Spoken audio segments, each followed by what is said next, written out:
A very good afternoon, students. So, today we are going to study Introduction to Spoken English and Pronunciation, in which we are going to cover phonetics and basic components of speech such as syllable, stress, rhythm, intonation, etc. Let's first understand the importance of spoken English, like why we are studying spoken English, why it is really necessary to speak in English. English opens new career opportunities. As all of you are students, right, pursuing your career and, in fact, budding lawyers. So it's very important for all of you to understand that it is really important when it comes to your career opportunities that you should know how to speak in English. First and foremost, learning English can help you pursue and obtain more career opportunities. These days, the job market is global. Many companies need employees who can communicate with partners and clients all over the world. Very often, that means finding employees who can really speak English. Moving on further,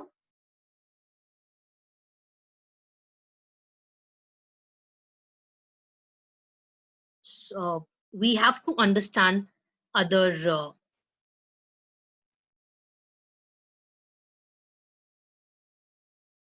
important pointers also, like being able to make a good English conversation makes it easier to travel because English is spoken as a first or second language. In so many different countries, it is always easy to find English speakers as well as printed information in English, especially at hotels and in areas frequented by tourists. The English language give students access to information and research. Since many of the top academic journals are published in English, students and academics need strong English reading and writing skills. Moreover, for a research study or other publication to get sufficient attention, it should be published in English only. So there are so many things that why we need to speak in English, and why there is an importance of spoken English wherever we travel, wherever we go across the globe. Let's start with phonetics and pronunciation now. So these are say when we speak in English, so there are certain studies of how to how to make pronunciation, how to pronounce, and how to say a particular word, how to speak particularly. So phonetics is the scientific study of speech sounds of a language. It deals with the production, transmission, and perception of speech. Here we are at least here we are least concerned with the spellings or grammar or with other aspects of language, but pronunciation is really important here. Correct English habit can be developed through phonetics. Thus, the study of phonetics is one of the most important steps in spoken English. For example, it's not pronunciation, it's pronunciation. The study of phonetics is necessary if we want to acquaint ourselves with a foreign language. We need not study the phonetics of our mother tongue. Why? Because we grasp the correct articulation and pronunciation of the mother tongue by imitating our parents and people around us.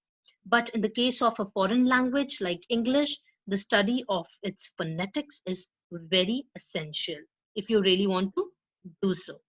Before moving on further, there are certain advantages of phonetics that I would like to discuss with all of you. We can learn an accurate and pleasing pronunciation of a foreign language, no doubt. See, if we know what phonetics is all about, so we can learn an accurate and pleasing pronunciation of a foreign language. It can be used for teaching speech sounds, even to the deaf.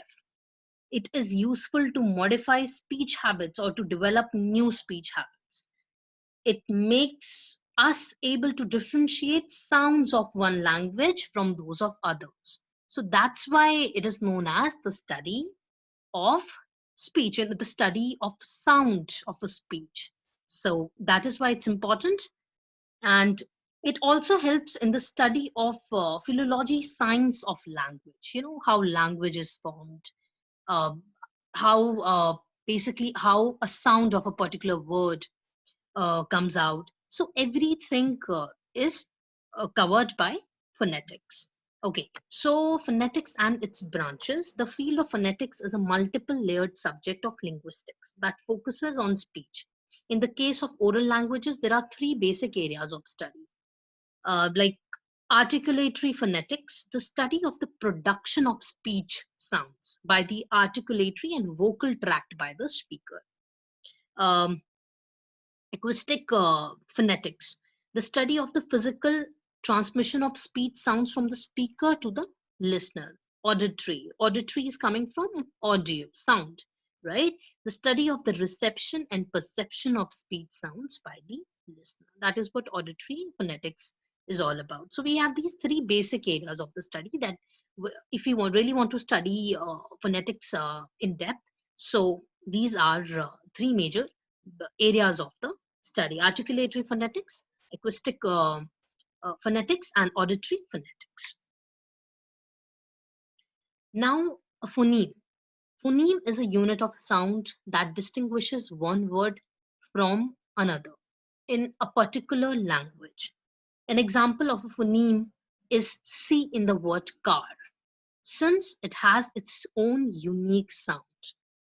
Say an example when you say car, so that C, that's an example of phoneme, right? In the word car. In English, the phoneme includes the phonetically differentiated sounds represented by P. So, for example, we have three words here: pin, spin, tip, as you can see. So, so here, phonetically, it differentiates sounds, right? Pin, spin, and tip. It is represented by P. P is here, if you can see the word, the letter, right? But the phoneme P includes the phonetically differentiated sounds here.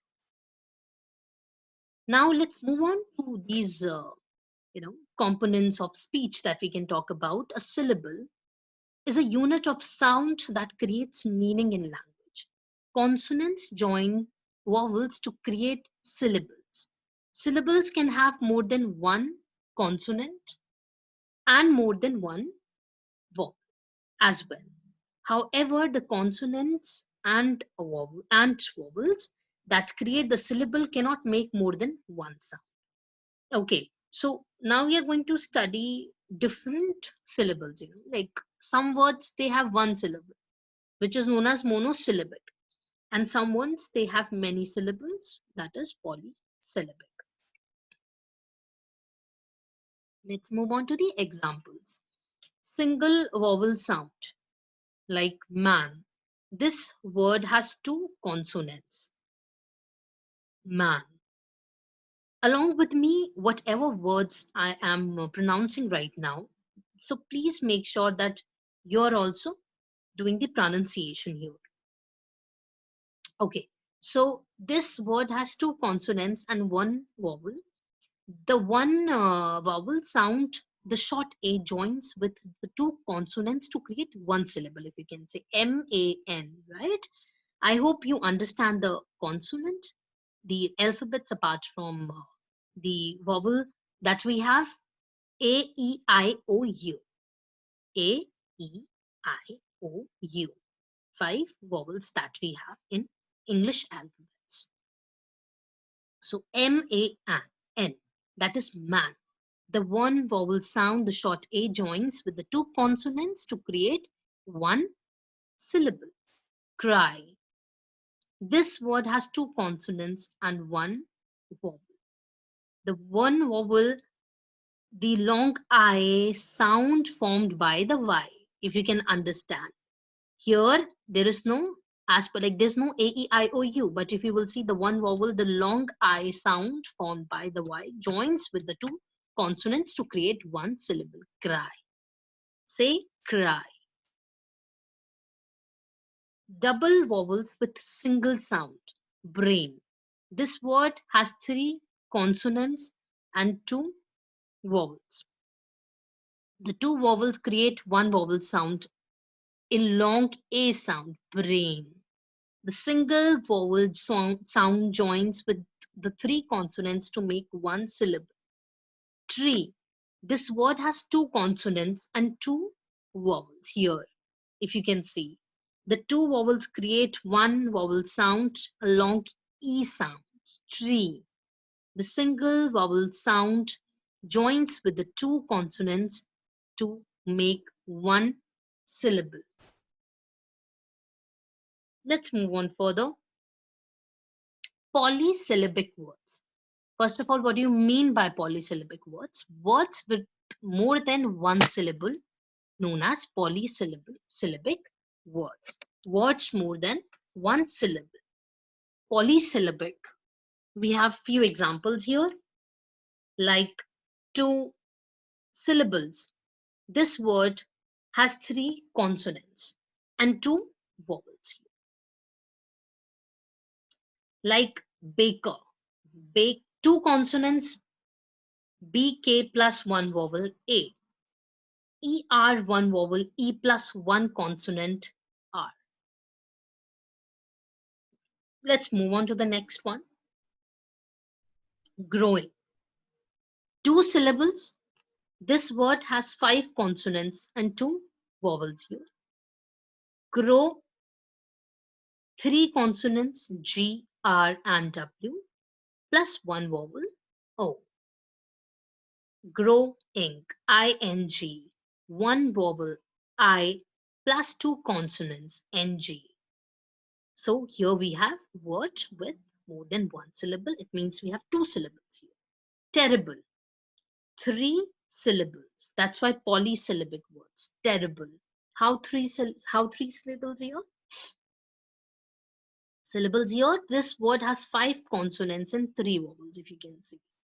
TER, two consonants, T and R plus one vowel. E. RI, one consonant. If you will just break terrible into three parts. RI, one consonant, I plus one vowel. The one consonant R plus one vowel. By mistaken, it's I written over here. It's R plus one vowel I. BLE, two consonants B and L. B and L plus one vowel I. One vowel E. So that is terrible. Okay. So these are the examples of polysyllabic words here. I hope you understood how syllable, why it is a unit of sound, because it creates meaning in language. If you can understand any word, if you are studying, when consonants join vowels to create syllables, it is having a meaning here. Man, cry, we studied single vowel sound, we studied like, brain, tree, double vowels with single sound here. Polysyllabic words like baker, growing, terrible. How consonants and vowels are joining together, and how syllable is creating a meaning in a language. That's why you can understand the definition here. Let's move on further to the basic components of speech. Remember that students remember when we say spoken English, right? So even if I can understand that, okay, it's not very easy to become so fluent in English, in spoken English, who is specifically those who are starting with the beginning, right? Those who are beginners here. So, but it doesn't mean that you won't be able to speak in English. It is only a matter of practice. It is only a matter of habit.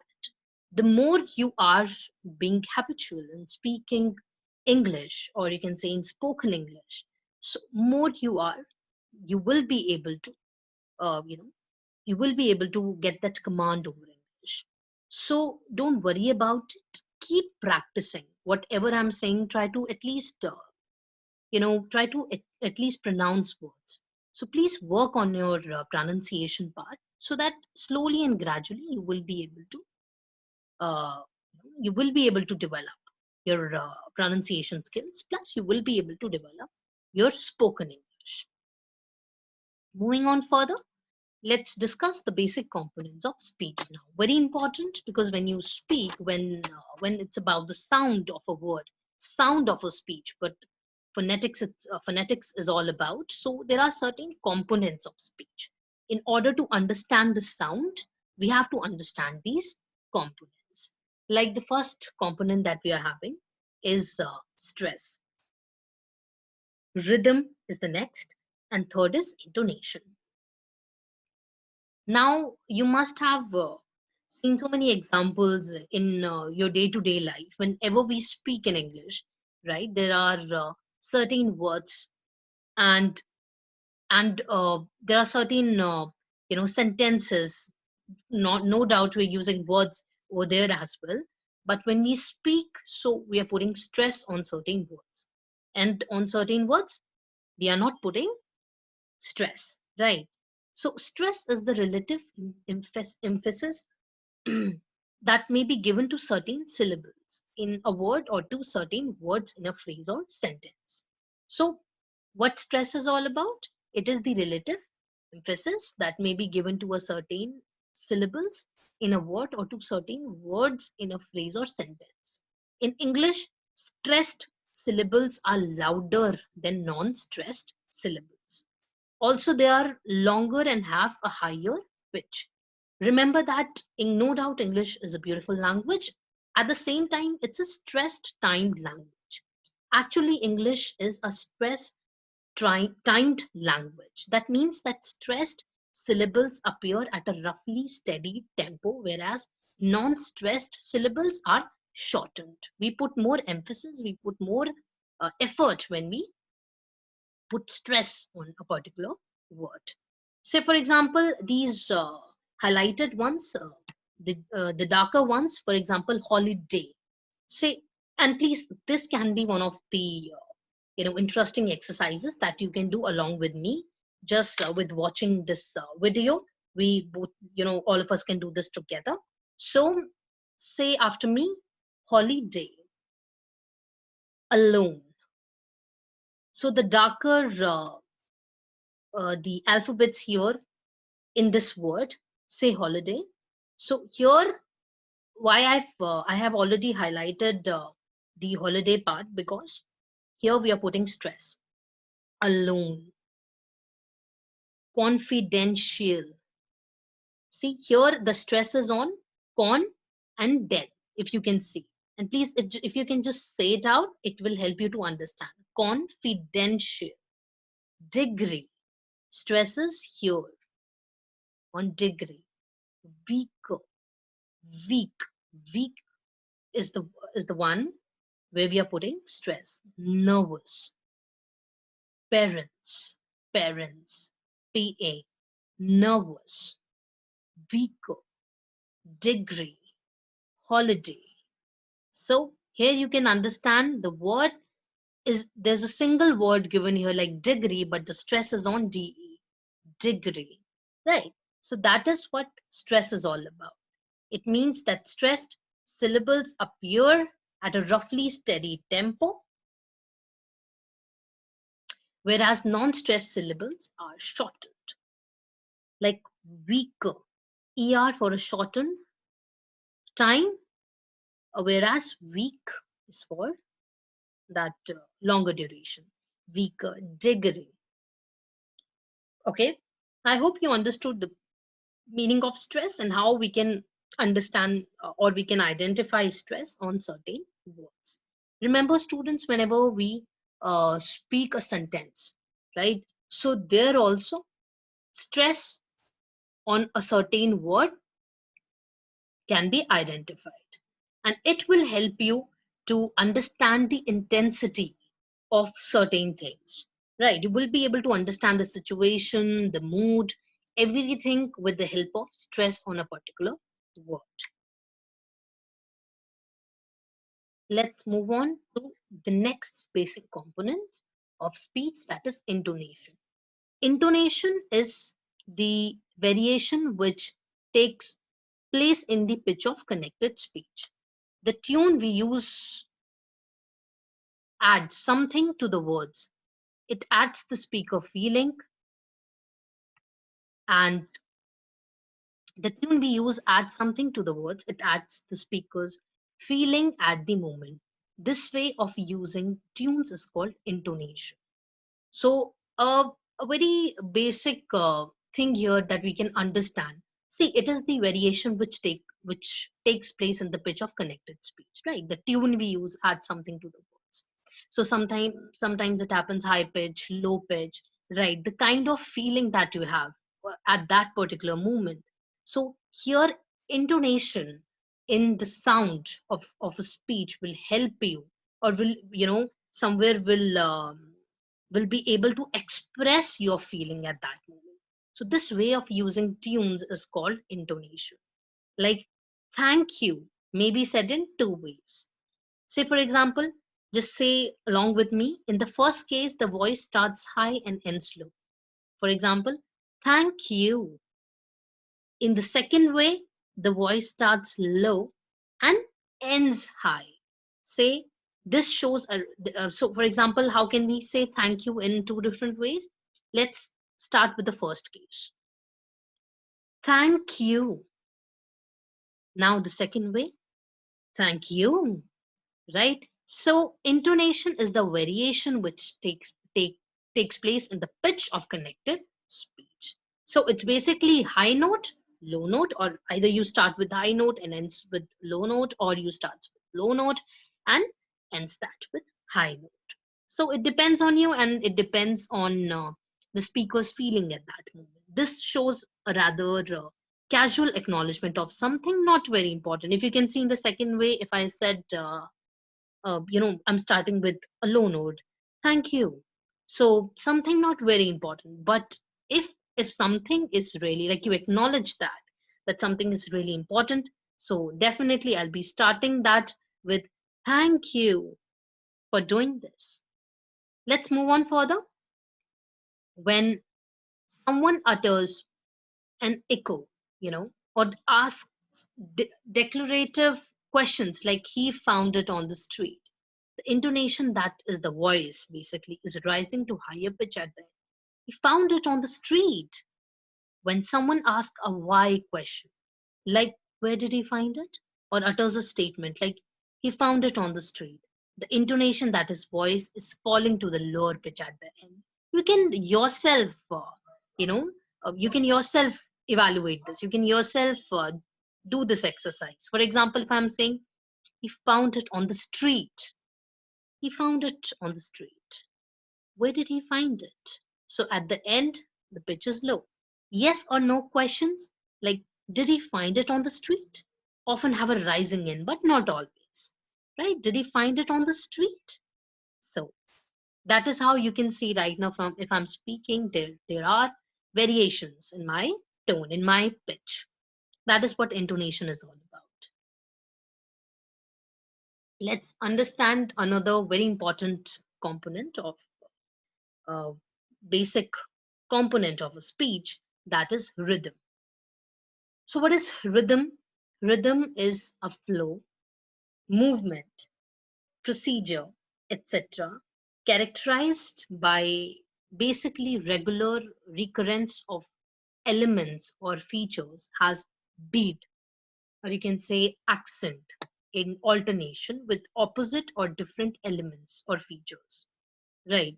So the rhythm of speech, dancing, the heartbeat. So I hope you can really understand that when I'm saying rhythm, right? Rhythm, you can see specifically those who dance really well, um, singers, right? Like, those who love singing also, they can really understand the importance of rhythm. They can really understand the importance of how rhythm plays major role when it comes to speak. So here we have to understand the meaning of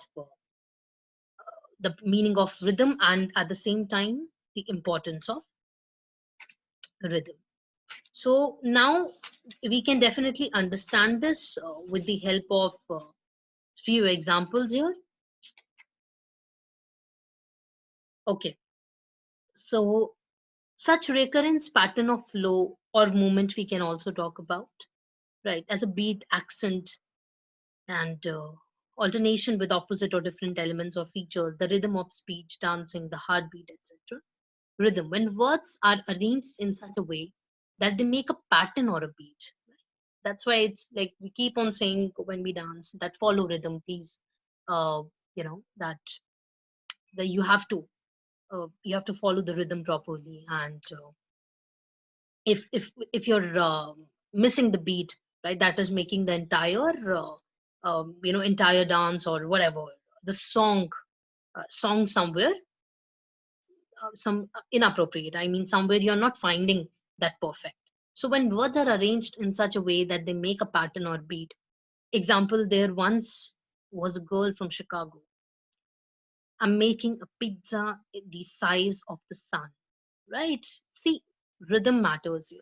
I'm making a pizza the size of the sun. There once was a girl from Chicago, right? So when words are arranged in such a way that they make a pattern or a beat, so even that's why every song is having a rhythm. When we dance, there are beats, they have rhythm, right? So there are certain other things that we can always discuss about rhythm, right? So so for example, a rhythm can be practiced by reciting groups of structures, like what you can really do that I'm you know telling you via this video. Rhythm can be practiced by reciting groups of structures of the same pattern. This is a chair. Okay. When will she come? Go to the market. That is a pen. There is there is a cat. Okay, sorry, there is cat. Let me find. Singing songs, anything like these are some structures, you know, uh, group of structures of the same pattern that I'm talking about. So all these things, that is the pen. There's a cat. Let me find. Go to the market. There's a chair. So singing song, reciting poems provide a useful practice if you really want to work on the rhythm part. So it's important for all of us to understand that if you recite a poem, so it automatically you know it helps you to practice a rhythm. So as far as the rhythm goes, the song or anything you're speaking, the speech, it will be also it will be also perfect, and it will also go with the flow. So we discussed all these things here, starting from the introduction importance of spoken English, introduction to phonetics and pronunciation, phonetics, its branches, phoneme, syllable, and different types of syllables that we discussed, polysyllabic words and monosyllabic words here, basic components of speech, stress, rhythm, intonation, and there are so many things that we have discussed within the components of speech and how they play really an important role here with certain examples that we discussed for intonation, for stress. We have through this video, we have also understood the importance of pitch, the importance of intonation when we speak, variations in your speech, in the sound, so that to make any conversation interesting, how rhythm plays an important role along with its example where stress needs to be given to say something. There are various examples for understanding to understand all these things, even if there are two different sentences. So for every sentence we have how the sentence gets different meaning because of the different kinds of basic components we are using over there. Two same sentences but different stress we are putting on words makes it entirely different. I mean, the essence of the sentence, the essence of what you want to say, that changes. So automatically this is something which helps you to make your speech more interesting and more effective, and you can really make your English communication, specifically spoken English, really effective and interesting by working or practicing all these components. So at the end of the day, please practice, practice, and practice. And I'm also sharing with you certain exercises for pronunciation. So to make your pronunciation more effective, there are certain exercises. For example, photographer, and photograph. So where are the stress? You have to identify the stress. And there are certain other exercises where you have to understand how two different words, right, but having same phonetics, or how the sound is changing with different words or with similar words. So you have to do all those exercises. Make sure you're practicing, because at the end of the day, practice makes a man perfect. So please practice in order to work on your spoken English part. Stay safe and all the best. Have a wonderful day. Thank you.